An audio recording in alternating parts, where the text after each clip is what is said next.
या देवी सर्वभूतेषु मां कात्यायनी रूपेण संस्थिता। नमस्तस्य नमस्तस्य नमस्तस्य नमो नम।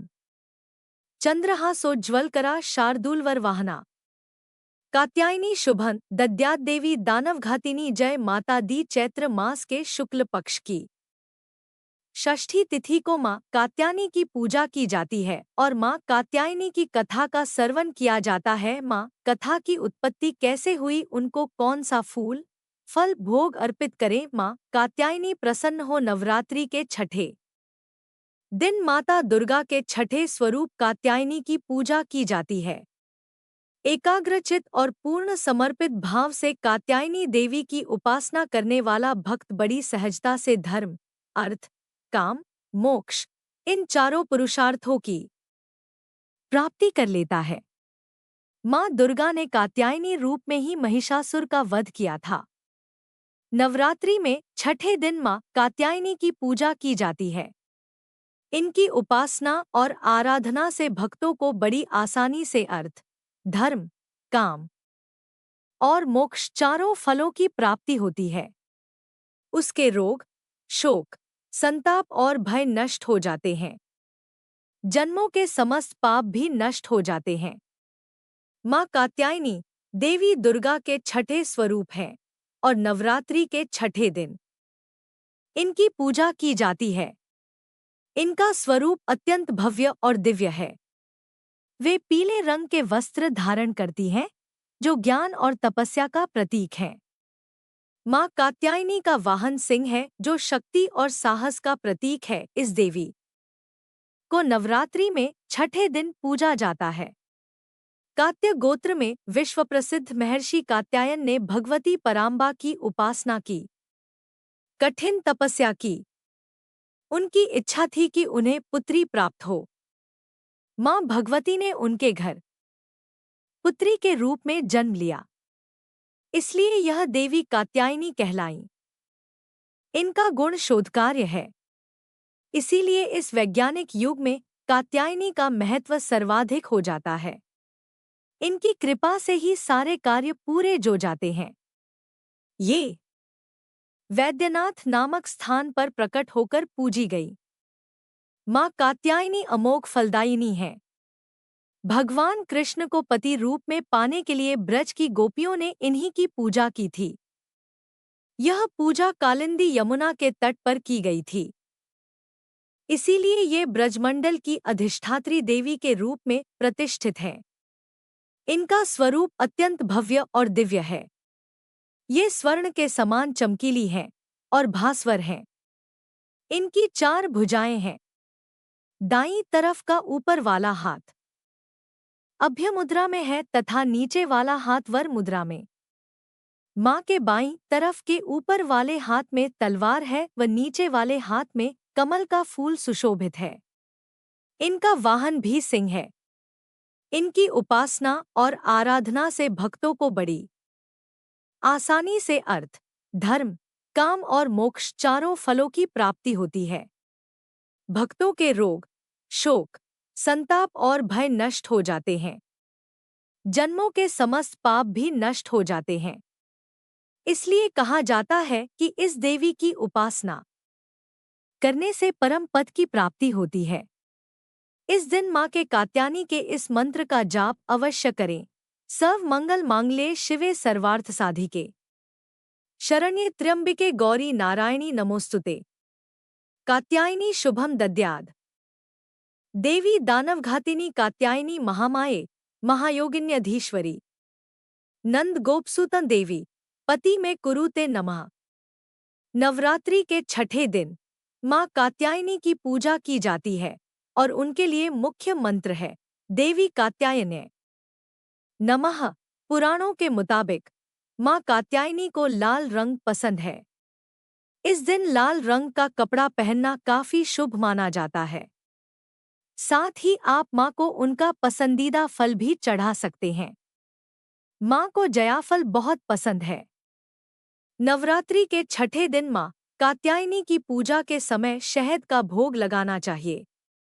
नवरात्र के छठे दिन आप ग्रीन रंग के कपड़े को पहन सकते हैं। यह रंग प्रकृति, विकास और समृद्धि का प्रतीक है। इस दिन मां कात्यायनी की पूजा की जाती है। आज हम लोग देवी भागवत महापुराण से देवी के उत्तम चरित्र को सुनेंगे। शुंभ और निशुंभ को ब्रह्मा जी के द्वारा वरदान, देवताओं के साथ उनका युद्ध और देवताओं की पराजय। व्यास जी बोले, हे राजन, सुनिए, मैं देवी का उत्तम चरित्र कहता हूँ। यह संपूर्ण प्राणियों को सुख देने वाला तथा समस्त पापों का नाश करने वाला है। पूर्व काल में शुंभ और निशुंभ नामक दो असुर भाई थे। वे बड़े बलवान, महापराक्रमी तथा पुरुषों से अवध्य थे। उनके पास बहुत से सैनिक थे। वे दोनों वीर देवताओं को सदा दुख देते रहते थे। वे बड़े दुराचारी तथा मदमत्त थे। उनके पास बहुत अधिक दानव थे। अंबिका ने देवताओं के हित के लिए उन दोनों दानवों को उनके परिचरों समेत अत्यंत भीषण संग्राम में मार डाला। महाबाहु चंडमुंड, महाभयंकर रक्तबीज और धूम्रलोचन नामक असुर वे सब भी भगवती के द्वारा रणभूमि में मारे गए थे। उन सबका वध करके भगवती अंबिका ने देवताओं का बहुत बड़ा भय दूर कर दिया। तदंतर देवताओं ने पवित्र सुमेरु पर्वत पर उन देवी का स्तवन तथा विधिवत पूजन किया। राजा बोले, पूर्व काल में ये दोनों दानव कौन थे? वे बड़े बड़े बलशालियों से भी श्रेष्ठ कैसे हुए? उन्हें राज सिंहासन पर किसने प्रतिष्ठित किया?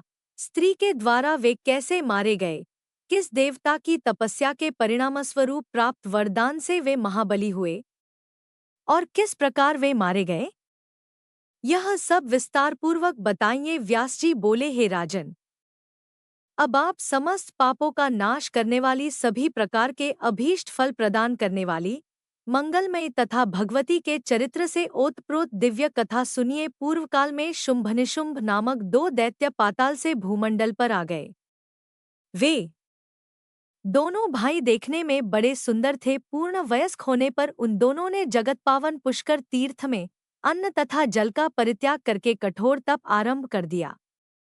योग साधनाएं तत्पर रहने वाले शुंभ और निशुंभ एक ही स्थान पर आसन लगाकर 10,000 वर्षों तक घोर तपस्या करते रहे। अंत में समस्त लोकों के पितामह भगवान ब्रह्मा जी उन पर प्रसन्न हो गए और हंस पर आरूढ़ होकर वहां आ गए। ध्यानमग्न होकर बैठे हुए उन दोनों को देखकर जगत के रचयिता ब्रह्मा जी ने कहा, है महाभाग, तुम दोनों उठो, मैं तुम लोगों की तपस्या से परम प्रसन्न हूँ। तुम लोगों का जो भी अभीष्ट वर हो उसे बताओ, अवश्य दूंगा। तुम दोनों का तपोबल देखकर तुम लोगों की अभिलाषा पूर्ण करने के विचार से ही मैं यहाँ आप हूँ। व्यास जी बोले, ब्रह्मा जी की यह वाणी सुनकर समाहित चित्तवाले उन दोनों का ध्यान टूट गया। तब प्रदक्षिणा करके उन्होंने दंड की भांति भूमि पर गिरकर ब्रह्मा जी को प्रणाम किया। तत्पश्चात तप के कारण दुर्बल शरीर वाले दोनों दानवों ने ब्रह्मा जी से बड़ी दीनतापूर्वक गदगद वाणी में यह मधुर वचन कहा, हे देवदेव, हे दया सिंधो, हे भक्तों को अभय देने वाले ब्रह्मन, हे विभो, यदि आप हम पर प्रसन्न हैं तो हमें अमरत्व प्रदान कीजिए। मृत्यु से बढ़कर दूसरा कोई भी भय इस पृथ्वीलोक में नहीं है। उसी भय से संत्रस्त होकर हम दोनों आपकी शरण को प्राप्त हुए हैं। हे देव देवेश, आप हमारी रक्षा कीजिए।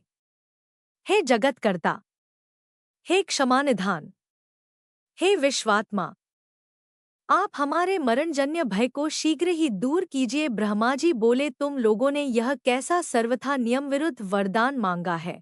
तीनों लोकों में किसी के द्वारा किसी के भी लिए यह वरदान सर्वथा अदेय है। जन्म लेने वाले की मृत्यु निश्चित है और मरने वाले का जन्म निश्चित है। विश्व की रचना करने वाले प्रभु ने यह नियम पहले से ही निर्धारित कर रखा है। सभी प्राणियों को निश्चित रूप से मरना ही पड़ता है, इसमें संदेह नहीं है। अतः इसके अतिरिक्त तुम लोगों का जो भी दूसरा अभिलषित वर हो उसे मांग लो, मैं अभी देता हूँ। व्याजी बोले, हे राजन, ब्रह्मा जी को यह बात सुनकर उन दोनों दानवों ने परस्पर भली भांति विचार करने के उपरांत अपने सम्मुख खड़े उन ब्रह्मा जी को प्रणाम करके कहा, है कृपा सिंधो, देवता, मनुष्य, मृग अथवा पक्षी इनमें से किसी भी पुरुष जाति के द्वारा हमारा मरण न होए ही हमारा अभीष्ट वर है, इसे आप हमें प्रदान करें। ऐसी कौन बलवती स्त्री है जो हम दोनों का नाश कर सके? इस चराचर त्रिलोकी में किसी भी स्त्री से हम नहीं डरते। हे ब्राह्मण, हम दोनों भाई पुरुषों से अवध्य होवें। हमें स्त्रियों से कोई डर नहीं है, क्योंकि वे तो स्वभाव से ही अबला होती हैं। व्यासजी बोले, उन दोनों का यह वचन सुनकर ब्रह्मा जी ने उन्हें अभिलषित वर दे दिया और प्रसन्न मन से अपने स्थान पर चले गए। ब्रह्मा जी के अपने लोक चले जाने पर वे दोनों दानव भी अपने घर चले गए। उन्होंने वहां पर शुक्राचार्य को अपना पुरोहित बनाकर उनका पूजन किया। तत्पश्चात किसी उत्तम दिन और नक्षत्र में सोने का दिव्य तथा सुंदर सिंहासन बनवाकर मुनि ने राज्य स्थापना के लिए उन्हें प्रदान किया। उन्होंने ज्येष्ठ होने के कारण शुंभ को वह सुंदर राज सिंहासन समर्पित किया। उसी समय अनेक श्रेष्ठ दानव उसकी सेवा करने के लिए शीघ्र वहां उपस्थित हो गए। बलाभिमानी तथा महापराक्रमी चंड और मुंड, ये दोनों भाई भी अपनी सेना तथा बहुत से रथ, घोड़े और हाथी साथ में लेकर उनके पास आ गए। शुंभ को राजा बना हुआ सुनकर उसी के रूपवाला धूम्रलोचन नामक प्रचंड पराक्रमी दैत्य भी उस समय सेना सहित वहां पहुंच गया। उसी प्रकार वरदान के प्रभाव से अत्यधिक बलशाली तथा शूरवीर रक्तबीज भी दो अक्षौहिणी सेना के साथ वहां आकर सम्मिलित हो गया। हे राजन, उसके अतिशय बलवान होने का एक कारण यह था कि संग्राम में युद्ध करते हुए उस रक्तबीज के शस्त्राहत होने पर उसके शरीर से जब भूमि पर रुधिर गिरता था, उसी समय उसके ही समान क्रूर और हाथों में शस्त्र धारण किए बहुत से वीर पुरुष उत्पन्न हो जाते थे। रक्तबिंदुओं से उत्पन्न वे पुरुष उसी रक्तबीज के आकार, रूप और पराक्रम वाले होते थे और वे सभी पुनः युद्ध करने लगते थे। इसलिए संग्राम में महापराक्रमी तथा अजय समझा जाने वाला वह महान असुर रक्तबीज सभी प्राणियों से अवध्य हो गया था। 34 से 38 इसके अतिरिक्त चतुरंगिणी सेना से युक्त बहुत से पराक्रमी दानव भी शुंभ को अपना राजा मानकर उसके सेवक बन गए। 39 उस समय शुंभ और निशुंभ के पास असंख्य सेना हो गई थी और उन्होंने अपने बल के प्रभाव से भूमंडल का संपूर्ण राज्य अपने अधिकार में कर लिया। तत्पश्चात शत्रुपक्ष के वीरों का सहार करने वाले निशुंभ अपनी सेना सुत करके इंद्र को जीतने बड़े वेग से स्वर्ग के लिए प्रस्थान किया। वहां पहुंचकर उसने लोकपालों के साथ घोर युद्ध किया। तब इंद्र ने उसके वक्ष पर वज्र से प्रहार किया। उस वज्राघात से आहत होकर दानव शुंभ का छोटा भाई निशुंभ भूमि पर गिर पड़ा। तब परम साहसी उस निशुंभ की सेना भाग गई। अपने भाई को मूर्छित हुआ सुनकर शत्रु सेना को नष्ट कर डालने वाला शुंभ वहां आकर सभी देवताओं को बाणों से मारने लगा। इस प्रकार किसी भी कार्य को कठिन न समझने वाले उस शुंभ ने भीषण युद्ध किया और इंद्र सहित सभी देवताओं तथा लोकपालों को पराजित कर दिया। तब उस शुंभ ने अपने पराक्रम के प्रभाव से कल्पवृक्ष और कामधेनु सहित इंद्रपद को अधिकार में कर लिया। उस दुस्साहसी शुंभ ने तीनों लोकों पर आधिपत्य जमा लिया और देवताओं को मिलने वाले यज्ञभागों का हरण कर लिया। नंदनवन पा करके वह महान असुर आनंदित हुआ और अमृत के पान से उसे बहुत सुख मिला। उसने कुबेर को जीतकर उनके राज्य पर अधिकार कर लिया और सूर्य तथा चंद्रमा का भी अधिकार छीन लिया। उसने यमराज को परास्त करके उनका पद स्वयं ले लिया। इसी प्रकार अपने बल के प्रभाव से वरुण का राज्य अपने अधीन करके वह शुंभ राज्य शासन स्वयं करने लगा और अग्नि तथा वायु के कार्य स्वयं करने लगा। तब असुरों के द्वारा तिरस्कृत और राज्य छिन जाने के कारण नष्ट शोभा वाले सभी देवता नंदनवन छोड़कर पर्वतों की गुफाओं में चले गए। अधिकार से वंचित होकर वे सब निर्जन वन में भटकने लगे। अब उनका कोई सहारा नहीं रहा, उनके रहने की जगह नहीं रही, वे तेजहीन और आयुधविहीन हो चुके थे। इस प्रकार सभी देवता पर्वतों की कंदराओं, निर्जन उद्यानों और नदियों की घाटियों में विचरण करने लगे हैं महाराज।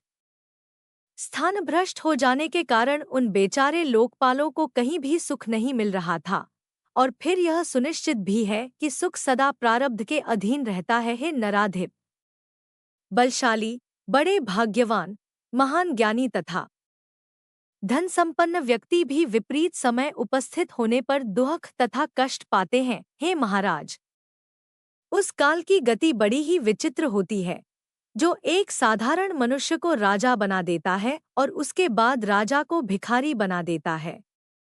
वही काल दाता को याचक, बलवान को निर्बल, पंडित को अज्ञानी और वीर को अत्यंत कायर बना देता है।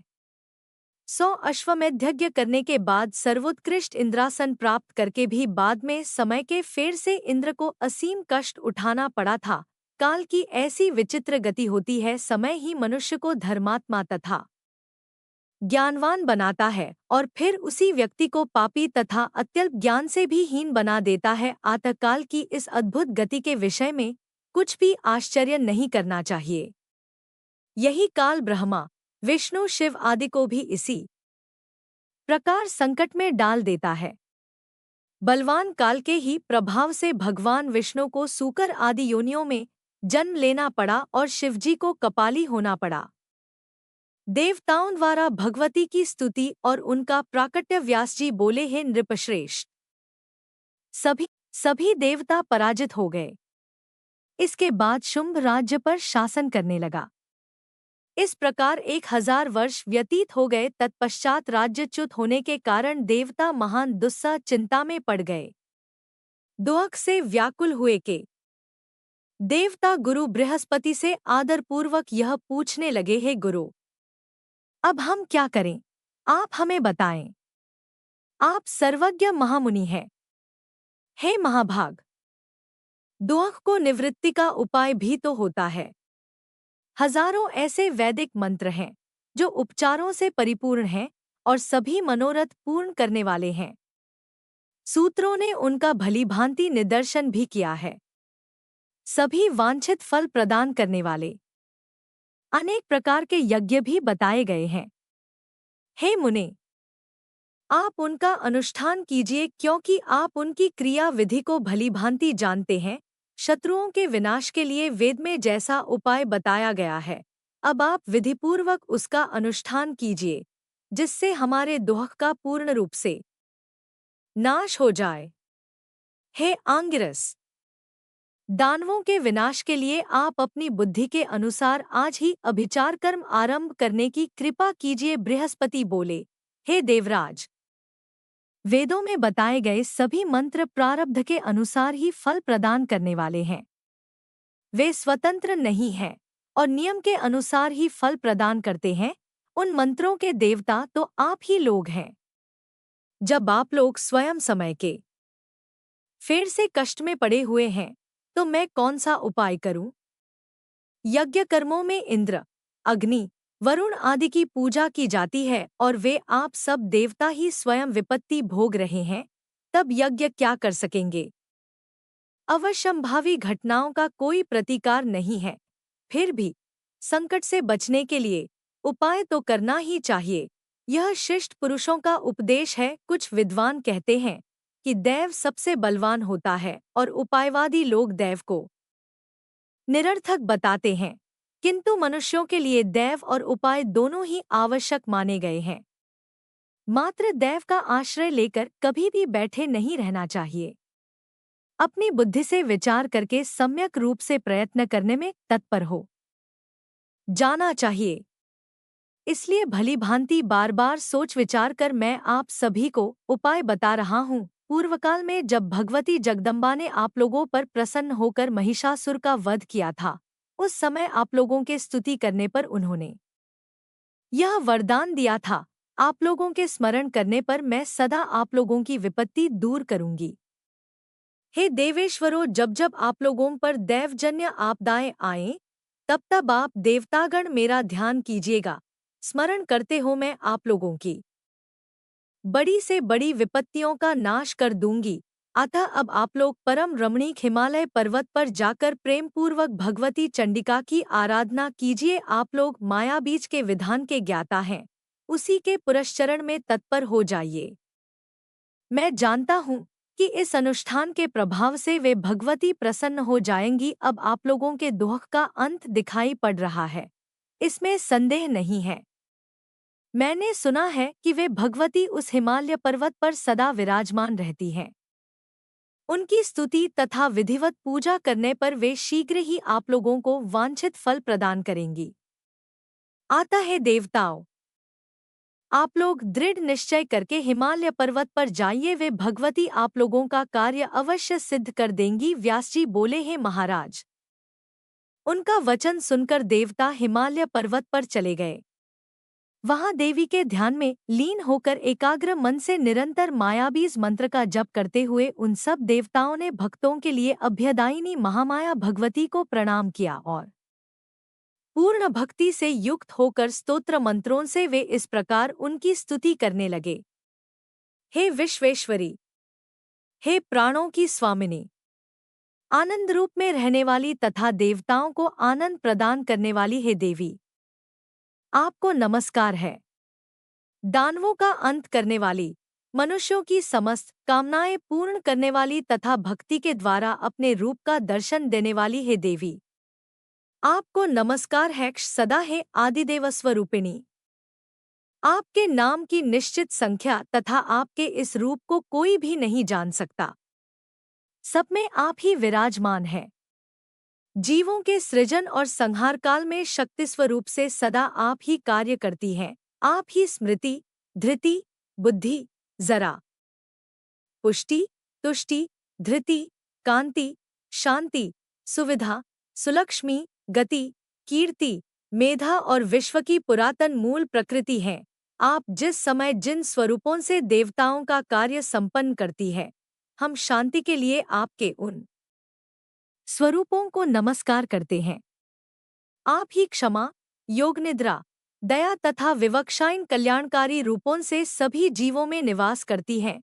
पूर्वकाल में आपने हम देवताओं का कार्य किया था, जो कि महान शत्रु मदांध महिषासुर का वध कर डाला था। हे देवी, सभी देवताओं पर आपकी दया सदैव रहती है। आपकी दया पूर्ण प्रसिद्ध है और पुराणों तथा वेदों में भी उसका वर्णन किया गया है। इसमें आश्चर्य की क्या बात, क्योंकि माता प्रसन्नतापूर्वक सम्यक प्रकार से अपने पुत्र का पालन पोषण करती ही है। क्योंकि आप देवताओं की जननी हैं, अतः उनका सहायक बनकर एकाग्र हम लोगों का संपूर्ण कार्य संपन्न करें मन से। हे देवी, हे विश्ववंदे, हम लोग न आपके गुणों की सीमा जानते हैं और न आपका स्वरूप ही जानते हैं, अतः रक्षा करने में समर्थ है देवी।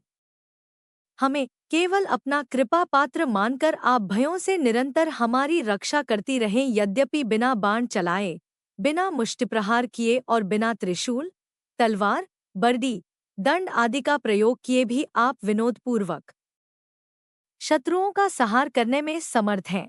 फिर भी जगत के उपकार के लिए ही आपकी यह लीला दृष्टिगोचर होती है। आपका यह रूप सनातन है, इस रहस्य को अविवेकी लोग नहीं जानते हैं। हे माता, बिना कारण के कोई कार्य नहीं होता। अतः अनुमान और प्रमाण के आधार पर हम यही जानते हैं कि इस विश्व की रचना करने वाली आप ही हैं। ब्रह्मा सृष्टिकर्ता, विष्णु पालनकर्ता और शंकर संहारकर्ता के रूप में पुराण में प्रसिद्ध हैं। किंतु क्या वे तीनों देव आपसे उत्पन्न नहीं हुए हैं? युग के प्रारंभ में केवल आप ही रहती हैं, अतः आप ही सबकी माता हैं। हे देवी, पूर्वकाल में इन तीनों ने आपकी आराधना की थी, तब आपने उन्हें अपनी समस्त प्रबल शक्ति प्रदान की थी।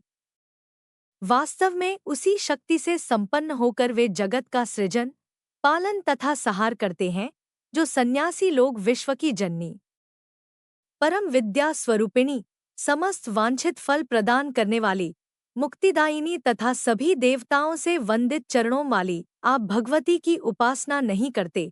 क्या वे मंदबुद्धि तथा अज्ञानी नहीं हैं?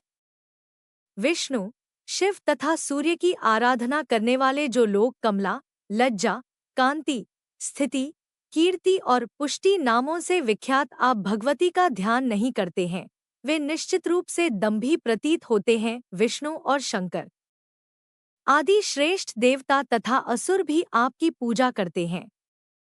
अतः माता, इस जगत में जो मंदबुद्धि मनुष्य आपकी आराधना नहीं करते, निश्चय ही विधाता ने उन्हें ठग लिया है। भगवान विष्णु अपने पास लक्ष्मी रूप में विराजमान आप भगवती के चरण कमलों में स्वयं महावर लगाते हैं।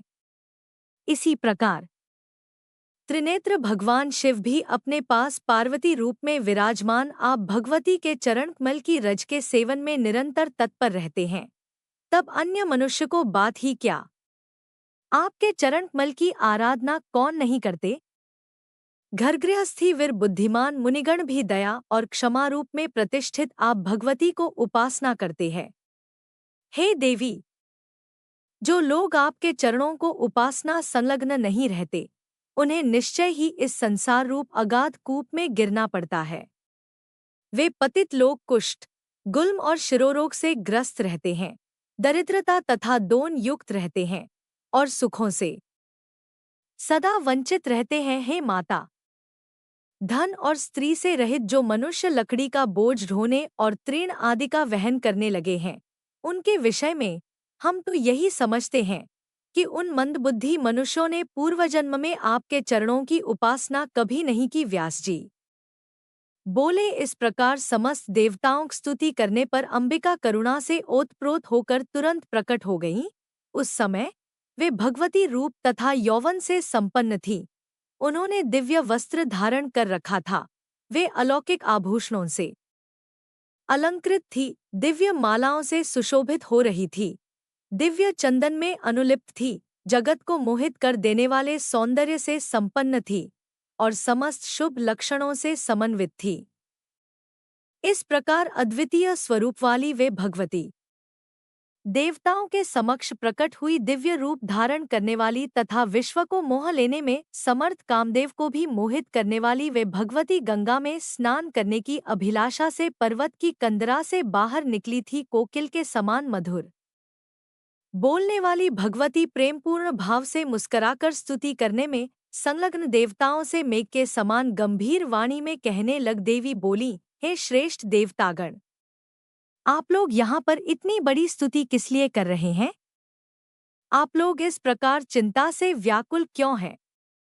मुझे अपना कार्य बताइए। व्यास जी बोले, भगवती का यह वचन सुनकर उनके रूपवैभव से मोहित श्रेष्ठ देवताओं का हृदय उत्साह से परिपूर्ण हो गया, जिससे वे प्रेमपूर्वक उनसे कहने लगे। देवता बोले, जगत को नियंत्रण में रखने वाली हे देवी, हम आपकी स्तुति कर रहे हैं, हम आपके शरणागत हैं। हे कृपा सिंधु, दैत्यों से सताए गए हम देवताओं की संपूर्ण दुहकों से रक्षा कीजिए। हे महादेवी, पूर्वकाल में देवताओं के लिए कंटक बने महिषासुर का वध करके आपने हमें वर प्रदान किया था। आप लोग संकट में मुझे सदा याद कीजिएगा। स्मरण करते ही मैं दैत्यों के द्वारा आप लोगों को पहुंचाई गई पीड़ा का निःसंदेह नाश कर दूंगी। हे देवी, इसीलिए हम लोगों ने आपका स्मरण किया है। इस समय शुंभ और निशुंभ नामक दो दानव उत्पन्न हुए हैं, जो देखने में महाभयंकर हैं। वे हमारे कार्यों में विघ्न डाला करते हैं। वे पुरुषों से सर्वथा अवध्य हैं। ऐसे ही बलशाली दानव रक्तबीज तथा चंड और मुंड भी हैं। इन सभी तथा अन्य महाबली दानवों ने हम देवताओं का राज्य छीन लिया है। महाबले, हम लोगों का दूसरा कोई अवलंब नहीं, एकमात्र आप ही हमारी शरण है। हे सुमध्य में, आप दुखित देवताओं का कार्य सिद्ध करें।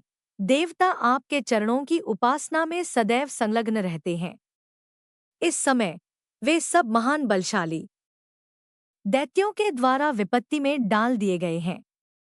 अतः हे देवी, आप उन भक्तिपरायण देवताओं को दुखरहित कर दीजिए। हे माता, आप दुखित देवताओं का आश्रय बन जाइए। हे देवी, युग के आरंभ में इस विश्व की रचना आप भगवती ने स्वयं की थी, यह जानकर आप इस समय संपूर्ण भूमंडल की रक्षा करें। हे जननी, हे माता, अपने बल से मदान्वित तथा अभिमान में चूर दानव जगत में लोगों को पीड़ित कर रहे हैं। जय जय अम्बे, जय कात्यायनी, जय जगमाता, जग की महारानी। बैजनाथ स्थान तुम्हारा, वहां वरदाती नाम पुकारा। कई नाम है, कई धाम है, यह स्थान भी तो सुखधाम है।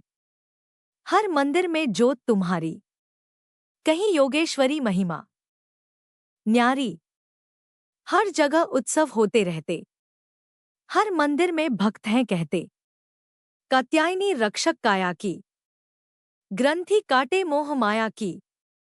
झूठे मोह से छुड़ाने वाली, अपना नाम जपाने वाली। बृहस्पतिवार को पूजा करियो, ध्यान कात्यायनी का धरियो। हर संकट को दूर करेगी, भंडारे भरपूर करेगी। जो भी माँ को भक्त पुकारे, कात्यायनी सब कष्ट निवारे।